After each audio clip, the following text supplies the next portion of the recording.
국민의힘은 이 사건을 국가안보 문란 사건으로 규정하고 철저히 조사하기로 했습니다. 합참의장을 청와대 행정관이 불러서 조사했다는 의혹, 북한 어민 송환 사건, 서해 공무원 피살 사건 등 문재인 정부 당시 큰 논란이 있었던 사건 전체를 다시 들여다보겠다는 계획입니다.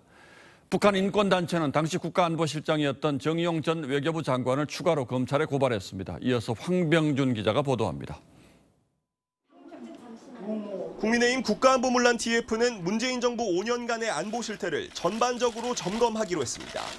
3대 사건, 북한 어민 강제 북송을 비롯해 NLL을 넘은 북한 선박의 납포를 지시한 합참의장을 청와대 행정관이 조사했다는 의혹 등을 집중적으로 들여다볼 계획입니다. 자필로 귀순 의향서를 작성했지만 정권은 귀순 의사가 전혀 없었다며 국민을 속이고 국민의힘은 북한 어민 귀순과 같은 상황에 문재인 정부의 국가안보실이 개입하도록 하는 지침도 확인됐다고 밝혔습니다.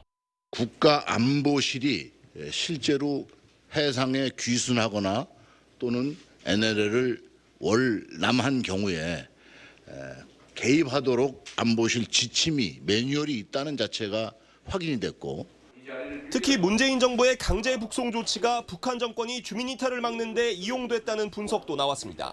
바로 돌려보내서 우리 죽음으로 mon다. 문재인 정권도 똑같은 깐부다. 이게 북한 주민한테 다 알려진 거예요. 국정원이 강제 북송된 북한 어민들에 대한 조사를 조기 종료한 혐의로 서훈 당시 국정원장을 고발한 데 이어 오늘 한 북한 인권단체는 정의용 전 국가안보실장과 김유근 전 1차장, 김현종 전 2차장 등 관련자들을 직권남용과 직무유기 혐의 등으로 고발했습니다.